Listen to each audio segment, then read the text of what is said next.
Yeah. So is this thing on video, audio? So everything is taped in electrical tape, which is not ideal. So we're just taking razor blades and we have to cut all the wires and controllers. So we got wires on both hand grips that go with this kit and it'll go to the different bike.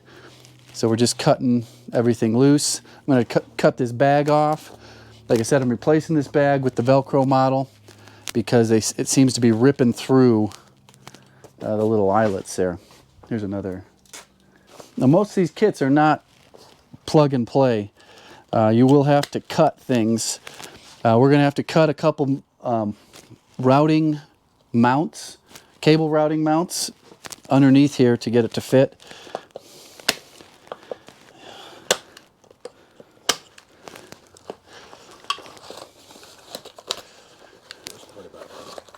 I don't want to cut into your insulation on the wires.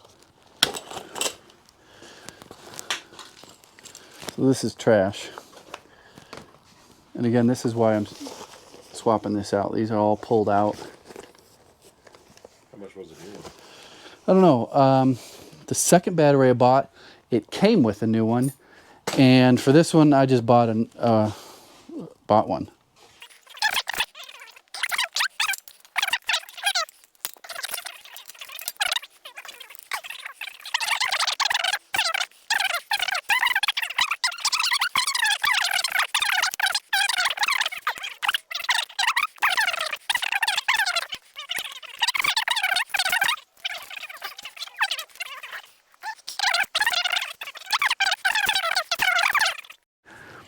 This is a specialty tool to pull cranks off. I've never used it before. This is a cheap version and it may or may not work right. We're hoping that it works right. It's basically a puller.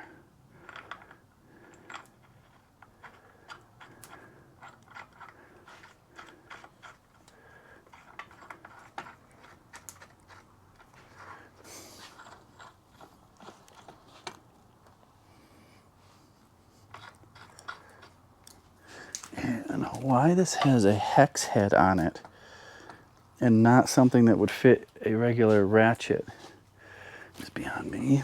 So I actually get to use one of my tools. Is it America or not? 15 millimeter, 16 millimeter. Here it comes. That was pretty easy. Normally when you're taking apart a stock bike to put this kit on, the cranks don't come off this easy. Like you have to put a lot of stress into it.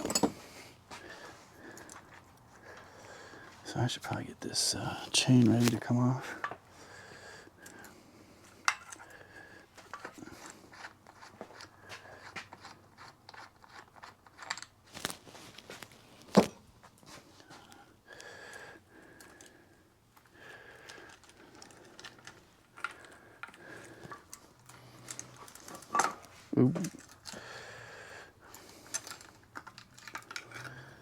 So when this goes on the new bike, this is going to be replaced with a new single speed chain. And this is a heavy duty version of the one that it came with.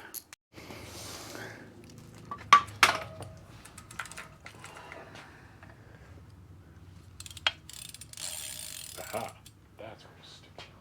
Oh yeah, I'll go through it. Like I said, I'm replacing most of this stuff. It's turning over here. I think that's okay. No, that's okay, because this is threaded into... Gotcha. I think it's threaded into the bottom bracket. I don't need to hold this then? No, this comes out.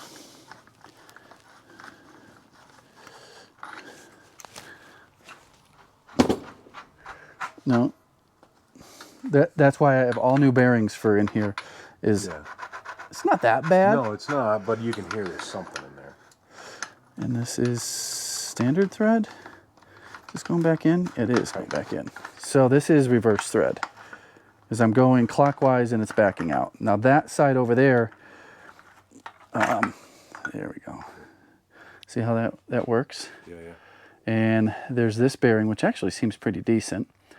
There's another one of these, I think, kind of pressed into here. I'll have to clean all this stuff off. And I've got all new bearings. I'll reuse this, the stainless spacer. For the next bike is what you're saying? Yeah, and this piece here gets reused. There's definitely some junk in that bearing. Yeah, that's why I got all brand new ones. So the only thing holding this on now is that weird thing there, which I think if I don't have a tool, I can just use a screwdriver and a hammer. Screwdriver and hammer, yeah. What's on that side? Nothing. And then these zip ties here.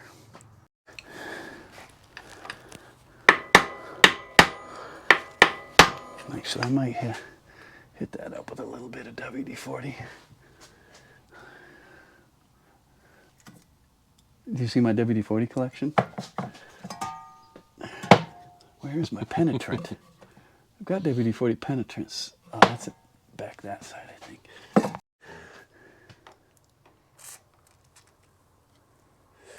sure there's a correct tool for this. I shopped online trying to find something that fits that and have not been able to find it. So we're just going to do it kind of the hammer mechanic way.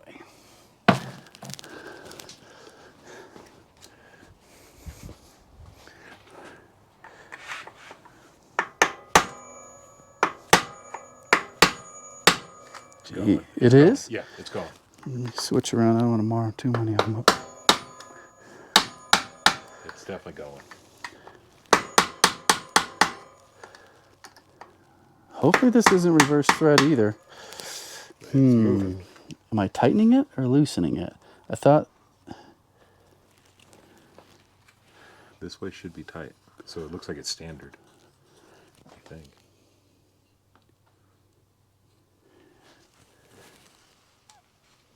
Yeah, it's standard thread. I knew that one side was standard, the other side was reverse.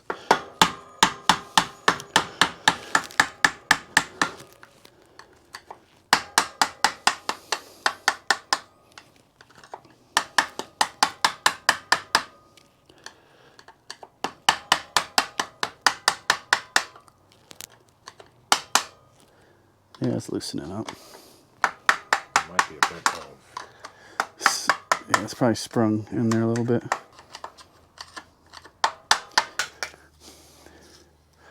So I bought the wrong set. I was comparing them back and forth. And this, if you buy two of these, you get a 10 and a 10. And they're the shittier version because they don't have the Allen wrench that comes out the handle too.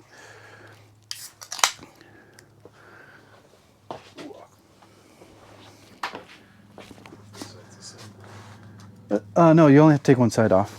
Well, there's not metric on the bottom, it's a bolt. Yeah, so we'll just pop that bolt off. It is going to be metric. We're going to go with 3/8. Where's the fuck's my metric? Probably a 10 or a 12. Exactly a 10. Okay. 10 millimeter is the 1/2 inch of the metric world. I don't know, 12 always seems to be pretty hardcore on cars.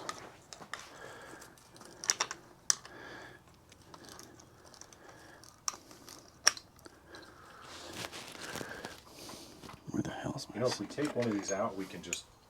I am just taking one out. Yeah.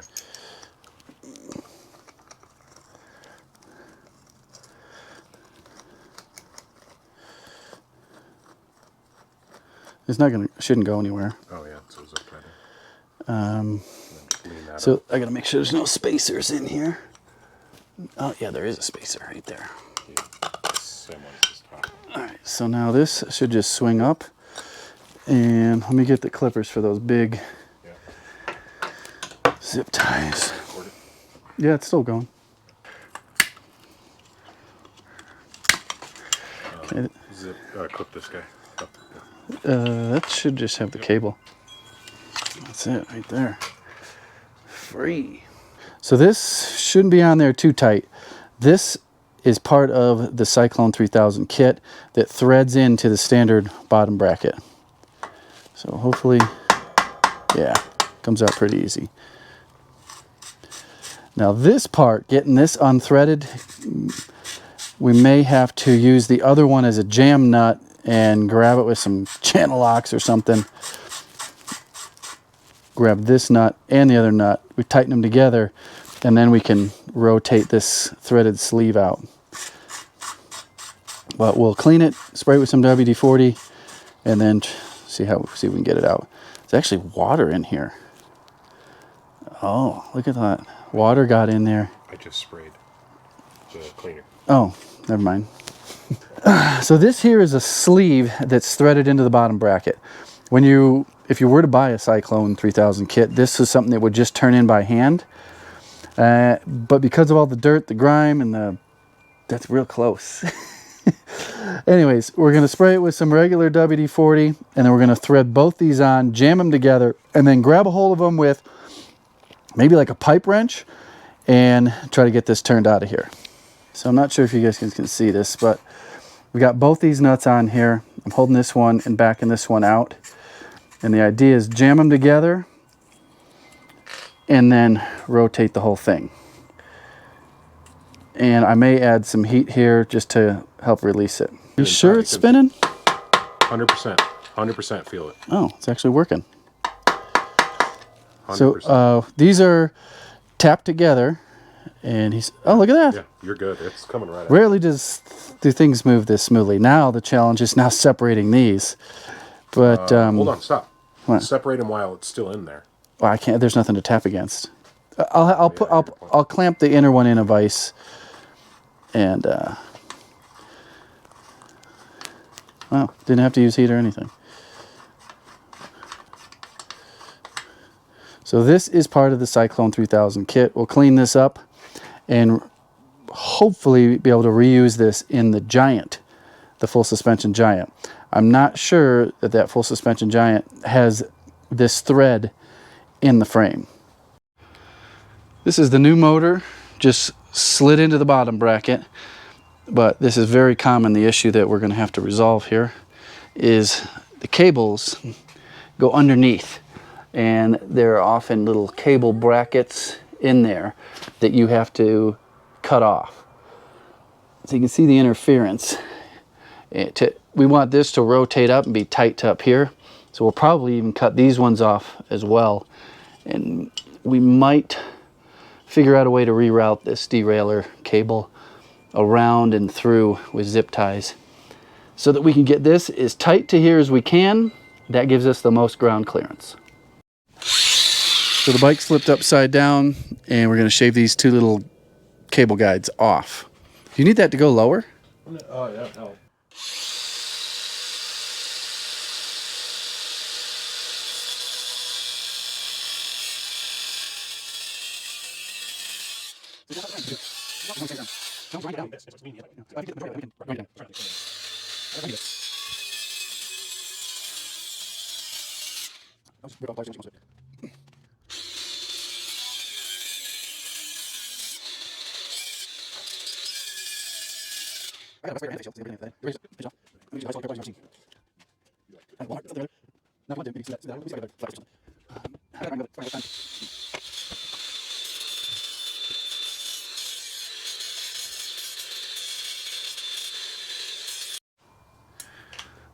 So we got a little ahead of ourselves with the video, or we left the video. Does that fit that? Yeah, it does fit that. So we came up with this selection of a shim and 2 washers, and it's a perfect fit for the 73 millimeter bottom bracket. 73 millimeter bottom bracket. It's a 68 millimeter to 73 millimeter kit. With a little bit of a spacer. Yeah, we did put a spacer right in there and we may have to add a few more spacers, but we got this as tight as we could to the frame. And we can add another spacer to bring this out a little bit if we need to. So there's multiple locations to shim this into the proper alignment. Now, as you can see right now, there's this bracket that slides on, knurled ends in, then there is this big nut here, and that's what he's tightening down now. We didn't do too crazy on this. We used the longer ones because we have the spacers, and we did put some Loctite on there. So now we are cranking down on this really tight because that's what holds the motor into position. Something else we did, I'm not sure if it's going to show up on camera, but I'll get better angles. There's a little piece of foam that we put in here to isolate the motor from the frame, and we are trying this method right now to reroute the derailleur cable, just looped around through there. We may make adjustments on that, but it seems to be going through the gears pretty easy. Okay, we got another step that we should have done on the workbench, and that is we're replacing these Anderson connectors with an XT90 connector. And this is the connector that comes on the batteries. So I'm going to have to solder it in place here. I think I've got another clamp that can hold this together. Let's just color for color, slide the heat shrink on, and I've got a little soldering kit over here. We'll get this soldered onto the motor, and then we're just plugging things in, put the cranks on, and we're going to go for a test spin.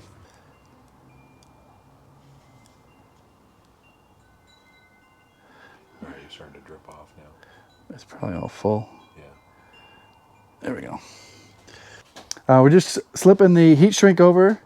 We really filled that up with solder, and I think we're just gonna get that up. You're gonna be on YouTube there, Junior.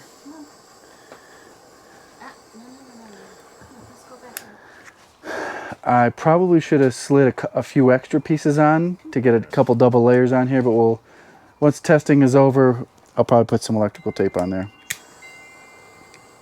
This is the new bag. You can see it's got the Velcro straps that go around the frame, and we don't have that, whatchamacallit, the controller that was here on the last setup.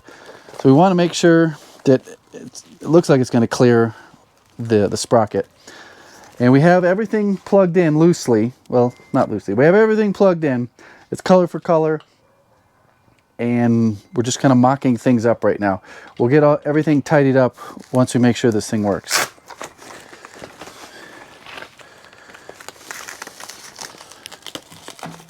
Oh, Jesus. It's just security cameras. I got glass break sensors, motion sensors in here.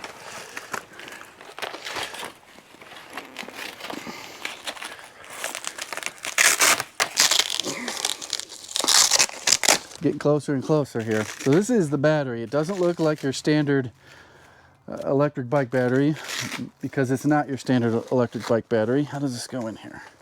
It goes in like this. Hey! Get her zipped in. Now what you can do is add extra foam in here to get this to fit the way you want it, because you don't want anything getting pinched, so you want to add your foam toward the back. This is the moment of truth. Sparks could fly. Technically, all I got to do is plug this in and nothing should happen. And the reason we switch over the XT90 is they have this, when you have this big of a battery, it can create sparks when you plug it in. So we have no sparks. I know you were waiting behind me to do that. So nothing happened, which is good because we haven't turned it on. So if we have all of our plugs plugged in correctly, we have to power this up here. And let's see if the power button works. I don't even know how to turn the dang thing on. Keep in mind, this does not come with directions. Oh, here's a power button. Something happened. Do I have to hold it in? It vibrated. Oh, look at that display.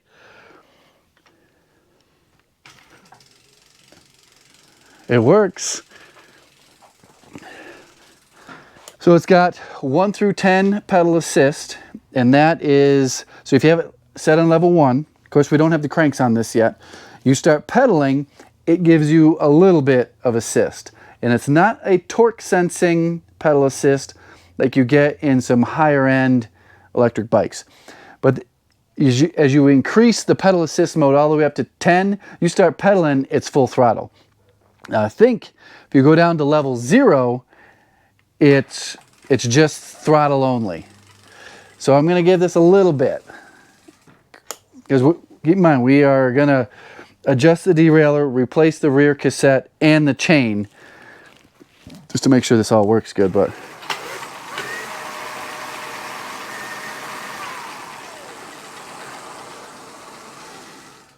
now that was in top speed there. Now I think there's some other things in here that we can do.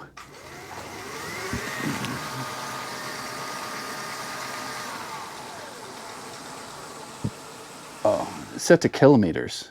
Oh, we still have to set up the speedometer and some other things.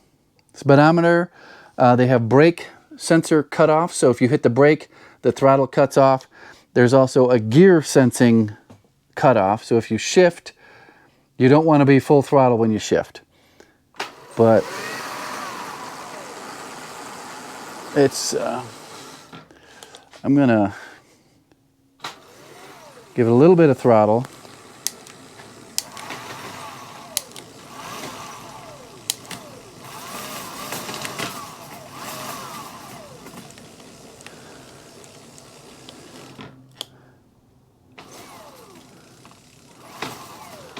So where the derailleur is now, we're not getting into our top gear. We'll have to, like I said, adjust that.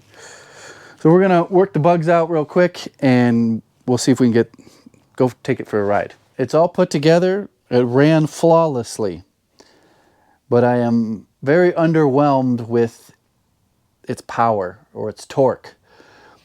I have a feeling it's all in the programming of the controller. The gear ratio with these front sprockets and these rear sprockets is actually better than the old setup. But the old setup, if you gave it full throttle in your low gear there, your low range gear, you would instantly flip right off the back. Like it would pull a wheelie and flip you right off the back, and you could only crack the throttle in that first gear and then get going and then ease into it. So I think there's like a soft start or a very low rate of progression as the electricity gets sent into that motor. I'm gonna look around online, see if I can reprogram it to give me a little bit more power off the get-go. I do have another rear cassette that gives me a much taller low gear. It's a 42 tooth as opposed to a 36 tooth. You know, it's a 34 tooth rear sprocket there. So I can go up to a 42 tooth, but I would have to switch out the derailleur to make room for that big 42 tooth sprocket. But as far as the kit goes, it was very surprising. We kind of loosely got it put together. I still don't have the cables all tied in, and went for a spin. And the thing is ultra silent. It's so quiet. That is one of the main things that I was hoping to achieve with this kit, is just ultra quiet. And it did that. It exceeded that expectation, but fell short of the power. But I think I can do something about that. I paid to get this special off-road only programming of 1500 watts with a 52 volt battery. But the voltage is showing 55 volts, which is like a middle charge on this battery. And that should be putting out 1600 watts. And I just don't feel like I'm getting it. I know I'm not getting it. So I'm gonna have to look into that. I will do some updates on the BBSHD going forward, and we're going to try to get this Cyclone 3000 put on that Giant Rain full suspension bike. That should be really fun. It'll be basically like an electric dirt bike. So stay tuned, hit the like, drop a comment down below if you got a question. I know these things inside and out except for the programming. That's where I got to hook this up to a laptop and change the parameters of the throttle and the power. It has the pedal assist mode. It works great, but when you put it down to 0 and you're only using the throttle, it's a dog. It's such a dog off the line that you can just barely pop a little wheelie when you stab it and actually have your weight to the rear, which is is ridiculously weak. It's so weak. But I think there is still hope. So I'm gonna make sure, get in touch with Lunicycle, make sure they sent me the right off-road package that's supposed to have the higher amps, higher amperage output, or higher wattage, and then work on reprogramming the controller to actually get those watts at lower in the throttle range. That's all. Goodbye.